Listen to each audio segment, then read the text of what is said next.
Hello and welcome to Last Hope. मेरा नाम है शक्ति केसरी एंड मैं लाया हूँ 26 एंड 27 अप्रैल के सारे इंपॉर्टेंट करंट अफेयर्स। तो चलिए स्टार्ट करते हैं। Let's start. On 27 April which of the following days celebrated. 27 अप्रैल को हम कौन सा डे सेलिब्रेट करते हैं? तो 27 अप्रैल को हम सेलिब्रेट करते हैं world design day. World design day. And इस साल का वर्ल्ड डिज़ाइन डे का थीम है design for each and all. तो इस दिन जितने भी आर्टिस्ट रहते हैं अपने क्रिएटिविटी दिखाते हैं एंड अपने अपने डिज़ाइन को लॉन्च करते हैं एंड अपने इनोवेटिव आइडियाज़ लगा के कुछ न्यू न्यू डिज़ाइन बनाते हैं। ओके। एंड इंडिया में आज के दिन बनाया जाता है हनुमान जयंती। ओके। वर्ल्ड अर्थ डे बनाया जाता है 22 अप्रैल को। वर्ल्ड मलेरिया डे बनाया जाता है 25 अप्रैल को। तो ये क्वेश्चन उतना इंपॉर्टेंट नहीं है पर याद रखिएगा। Next question. The ring structure around sun shown yesterday the name of the structure. तो कल आसमान में सूर्य के अराउंड एक रिंग टाइप का स्ट्रक्चर बना हुआ था, उसे क्या बोलते हैं? ओके। उसे बोलते हैं हेलो। उसको क्या क्या बोलते हैं? उसे बोलते हैं हेलो। अब हेलो बनता कैसे है? तो एक्चुअली होता क्या, देखिए ये स्ट्रक्चर दिख रहा है, इसी टाइप से कल आसमान में दिख रहा था। तो ये बनता कैसे है? एक्चुअली ट्रोपोस्फीयर में, तो क्लाउड में उसको बोलते हैं सीरस क्लाउड। सीरस क्लाउड बोलते हैं एक्चुअली उस क्लाउड में आइस पार्टिकल्स रहते हैं, आइस के क्रिस्टल्स रहते हैं। ओके। तो जब सनलाइट पड़ता है तो आइस क्रिस्टल हेक्सागोनल शेप में रहते हैं। आइस क्रिस्टल रहते हैं वहाँ हेक्सागोनल शेप में। जब लाइट पड़ता है उस क्रिस्टल पे एंड वो 22 डिग्री में बेंड हो जाता है एंड वहाँ पे एक रिंग कलर का, रिंग शेप का स्ट्रक्चर बना देता है, जैसे आप इस देख रहे हैं। रिंग टाइप का स्ट्रक्चर बनाता है जो कि अगर आप अर्थ से देख रहे हैं तो जैसा कल दिख रहा था स्ट्रक्चर इस टाइप से स्ट्रक्चर दिखेगा। Okay. A sun halo is caused by the refraction, reflection and dispersion of light. Reflection and dispersion of light की वजह से होता है। ठीक है, कि जब सन का लाइट आया एंड उस आइस क्रिस्टल पे पड़ा तो वहाँ से रिफ्रैक्ट हो गया एंड ये जो स्ट्रक्चर वो बनाया। ठीक है। Next question. What is the name of China first Mars rover. China का जो फर्स्ट मार्स रोवर है तो उसका नाम क्या है? उसका नाम है जुरोंग। उसका नाम है जुरोंग। इससे पहले प्रिजर्वेरेंस जो कि नासा ने लॉन्च किया है, ये भी मार्स पे है। इनक्यूनिटी जो कि प्रिजर्वेरेंस के साथ अटैच था, वो हेलीकॉप्टर है। वो एक हेलीकॉप्टर है जो कि प्रिजर्वेंस के साथ अटैच था एंड उसने मार्स पे उड़ान भी भर लिया है। मीन्स को मार्स पे वो उड़ा भी है और एक बार नहीं, वो तीन तीन बार वहाँ पे उड़ चुका है। ठीक है। गगनयान जो कि इंडिया की तरफ से अभी लॉन्च होने वाला है, अभी लॉन्च नहीं हुआ है। आप देख रहे हैं ये फिगर है जुरोंग का। Okay. China has named it's first Mars rover in Zhurong after traditional fire God. तो चाइना ने इसका नाम रखा है जुरोंग, जहाँ वहाँ के अग्नि देवता को बोलते हैं जुरोंग। इसी पे उनका नाम रखा गया है, रोवर का नाम रखा है जुरोंग। तो Zhurong is on board Taiwan one space probe. तो जुरोंग के साथ क्या जा रहा है? ताइवान भी जा रहा है and it is arrived at Mars orbit in February. इसने फरवरी 2021 पे ही मार्स पे चला गया एंड ये मई में लैंड करेगा। मई 2021 में मार्स पे लैंड करेगा एंड जुरोंग जब लैंड करेगा मार्स पे तो वो वर्ल्ड की थर्ड कंट्री बन जाएगी जो कि मार्स पे लैंडिंग करने वाले होंगे। ओके। तो इससे पहले कौन कौन मार्स पे लैंड कर चुका है? तो इससे पहले सोवियत यूनियन एंड यूएसए ने अपना अपना मिशन को मार्स पे लैंड करा चुका है। Okay. And it become second country. तो वहाँ पे रोवर उतारने वाला ये सेकेंड कंट्री हो जाएगा, चाइना आफ्टर यूएस। अब रिसेंट में ही प्रिजर्वेंस रोवर वहाँ पर लैंड कर चुका है एंड वहाँ इंग्यूनिटी हेलीकॉप्टर को उसने उड़ाया है, वहाँ पे उड़ा है उस। ठीक है। अब झुरोंग में क्या लगा हुआ है? झुरोंग किस चीज़ का स्टडी करने वाला है? तो झुरोंग में बहुत सारे कैमरा लगा हुआ है, इंस्ट्रूमेंट लगा हुआ है एंड वो वहाँ का जियोलॉजी स्टडी करेगा। क्या करेगा? जियोलॉजी का वहाँ स्टडी करेगा, वहाँ का कंपोजिशन ऑफ रॉक का स्टडी करेगा एंड वहाँ का सब सरफेस जो कैरेक्टरिस्टिक है सब सरफेस का उसका स्टडी करेगा। ठीक है। Next question.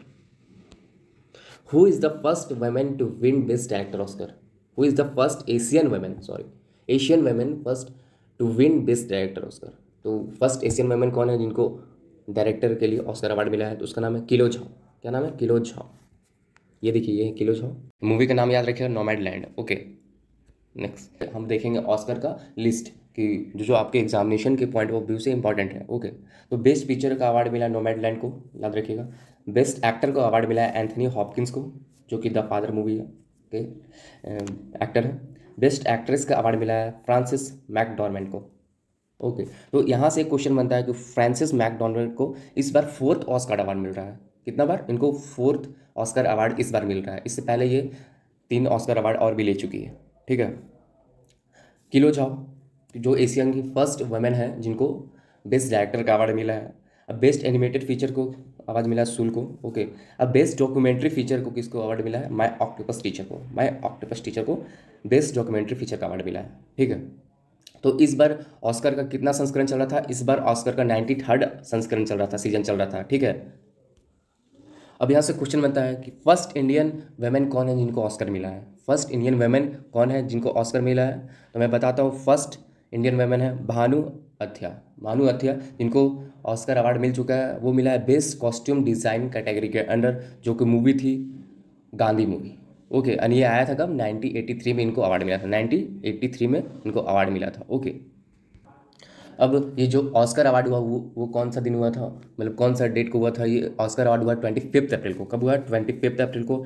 एंड इसका साइट कहाँ है, मीन्स हुआ कहाँ था? तो ये लॉस एंजलिस कैलिफोर्निया में हुआ है। ठीक है, तो इसको याद रखिएगा। Next question, through which will the pressure swing adsorption medical oxygen generation plant be setup at public health center in India? Means की ऑक्सीजन प्लांट सेटअप किया जा रहा है इंडिया में, तो वो कौन से फंड के अक्रॉस किया जा रहा है? तो वो किया जा रहा है पीएम केयर फंड से। किसके द्वारा? पीएम केयर फंड के द्वारा किया जा रहा है, जिसमें 551 हॉस्पिटल्स मीन्स कि 551 प्लांट को सेटअप किया जा रहा है। ठीक है, वो हेल्थ फैसिलिटी के लिए। इससे पहले 162 प्लांट को एलोकेट किया गया था। 162 प्लांट को बनाने का फंड पास हुआ था, जो कि 2001.58 करोड़ था। इससे पहले 2001.58 करोड़ पीएम केयर फंड से दिया गया है 162 प्लांट सेटअप करने के लिए। ठीक है, next question, who on the Barcelona open 2021? तो किसने जीता है बार्सिलोना ओपन 2021? तो इसका नाम है राफेल नडाल। क्या नाम है? राफेल नडाल, जो कि स्पेनिश प्लेयर है, टेनिस प्लेयर। तो यहाँ देखिएगा आप, ये आर्टिकल है। एंड नडाल के कुछ बहुत ही एक्स्ट्रा ऑर्डिनरी विनर हैं, तो इनका कुछ ट्रॉफीज़ है जिसके बारे में हम जानेंगे। तो ये ग्रैंड स्लैम 20 बार जीत चुके हैं। ग्रैंड स्लैम टाइटल 20 बार जीत चुके हैं। 1002 बार सिंगल्स जीत चुके हैं। 86 टाइटल्स हैं इनके पास। एंड ओलंपिक गोल्ड भी जीत चुके हैं। एंड 5 डेविस कप जीत चुके हैं। ठीक है, next question, who is the writer of E book climate change explain for one and all? तो ये बुक आया climate change explain for one and all, तो ये किसके द्वारा लिखा गया है? तो ये है आकाश रैनिसन। ये आकाश रैनिसन के द्वारा लिखा गया है। देखिए, इसी यही बुक है आकाश रैनिसन, जिसमें क्लाइमेट के बारे में बताया गया है। क्लाइमेट का फैक्ट दिया गया है, क्लाइमेट कैसे चेंज हो रहा है, क्या ग्लोबल वार्मिंग का इफेक्ट है, क्या ग्रीन हाउस गैस का इफेक्ट है, क्या कैसे क्लाइमेट ख़राब हो रहा है, तो इसके बारे में दिया हो। तो ये बुक जरूर पढ़ें, ये बुक जरूर पढ़ें। ये ई बुक है जो कि लॉन्च किया गया है, एंड इसको जरूर पढ़ें एंड क्लाइमेटिक कंडीशंस को समझें कि अभी का क्लाइमेट का क्या हाल है। Next question, who is appointed as the MD and CEO of National Community and Derivative Exchange? तो कौन अपॉइंट हुए हैं CEO and MD of National Community and Derivative Exchange में? इसका आंसर है अरुण रस्ते। यहाँ टी है, यहाँ RASTE होगा। ओके, यहाँ आप थोड़ा करेक्ट कर लीजिएगा। यहाँ होता है अरुण रस्ते। ओके, इनको अपॉइंट किया गया है न्यू एमडी एंड सीईओ। ठीक है, ये है अरुण रस्ते, जो कि इससे पहले काम कर चुके हैं IDFC फर्स्ट बैंक में, कोटक महिंद्रा में, नाबार्ड में और ACC में। तो ये याद रखिएगा। ठीक है, next question, which country submarine K R I Nanggala 402 has been confirmed to have drowned? कौन सा कंट्री का जो सबमरीन है वो डूब गया है? तो इसका नाम है इंडोनेशिया। क्या नाम है? इंडोनेशिया। इंडिया ने इस सबमरीन को खोजने के लिए अपना जहाज भेजा था, जिसका नाम है DSRV। क्या नाम है? DSRV। इसका फुल फॉर्म होता है डीप सबमर्जेंस रेस्क्यू वेसल। क्या होता है full form? Deep submergence rescue vessel. ठीक है, अब क्या हुआ कि हम लोग न्यूज़ में पता चला कि 53 क्रू मेंबर्स थे, उनकी डेथ हो गई है। कितने? 53। देखिए रिपोर्ट में, देखिए 53 क्रू मेंबर्स हैं जिनकी डेथ हो गया। एक्चुअली जो सबमरीन है वो एक्चुअली 800 मीटर से नीचे चला गया था। तो 800 मीटर से नीचे जाने पर उस पर हाई प्रेशर बनने लगता है, तो इससे सबमरीन ब्लास्ट हो गया।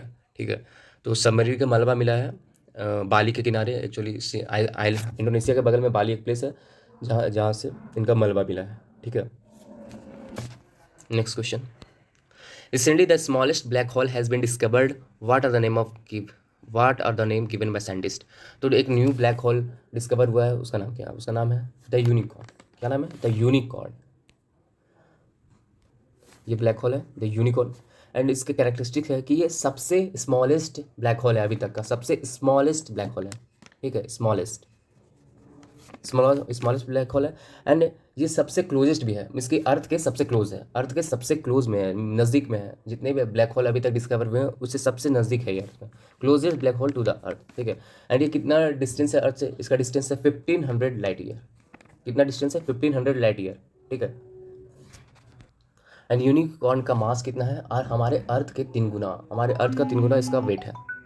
Next question, recently World Immunization Awareness Week 2020 has been started by which of the following? तो कौन सा ऑर्गेनाइजेशन के द्वारा इम्यूनाइजेशन अवेयरनेस वीक को स्टार्ट किया गया था? तो इसका नाम है WHO। इसका नाम है WHO। तो ये किसके द्वारा ऑर्गेनाइज किया जाता है? ये ऑर्गेनाइज किया जाता है वर्ल्ड हेल्थ ऑर्गेनाइजेशन के द्वारा। ठीक है। ये फॉर्म कब हुआ था? ये फॉर्म हुआ था 7 अप्रैल 1948 को।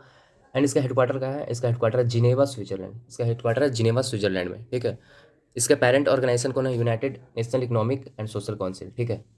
एंड इसके फाउंडर कौन कौन है? इसके फाउंडर कौन कौन है? तो इसका नाम है United State, UK, Brazil, Canada and France. United State, UK, Brazil, Canada and France, ये इसके फाउंडर्स हैं। ठीक है, ये याद रखिएगा। Next question, recently which Indian boxer has won a bronze medal in the Governor Cup in Russia? Governor Cup जो कि रसिया में हो रहा है, तो किस प्लेयर ने जीता है? इसका नाम है अमित पंघल। क्या नाम है इनका? अमित पंघल। इन्होंने 52 केजी कैटेगरी के अंडर बॉक्सिंग में खेला था। एंड इनके जो अपोजिशन थे सकबुद्दीन जोरेव से ये सेमीफाइनल में हारे हैं। ठीक है। तो ये 23rd ईयर के हैं। एंड ये इस बार जो टोक्यो में ओलंपिक होने वाला है वो यहाँ पर भी जाने वाले हैं। टोक्यो ओलंपिक में भी ये हिस्सा लेंगे। एंड इससे पहले गोल्ड मेडल जीत चुके हैं एशियन गेम्स में। ठीक है। एंड गोल्ड मेडल इन्होंने एशियन चैंपियनशिप में भी जीता है। And he also become a part of Indian finalist world champions में ये फाइनलिस्ट रह चुके हैं। Okay. Next question, recently which operation was carried out by the Indian Air Force to complete the supply of oxygen?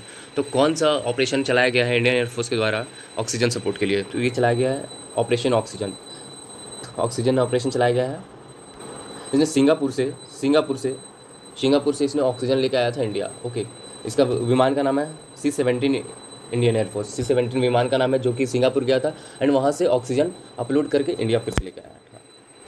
And एक question यहाँ से बनता है, एंड रिसेंटली एक ऑक्सीजन एक्सप्रेस चला गया था, वो किस किस स्टेट के बीच चलाया गया था? इसका आप मुझे नाम कमेंट करके बताइए। ठीक है। एंड अभी घर में रहिए, आराम से आप सभी सेफ रहिए, क्योंकि बाहर तो कोविड है।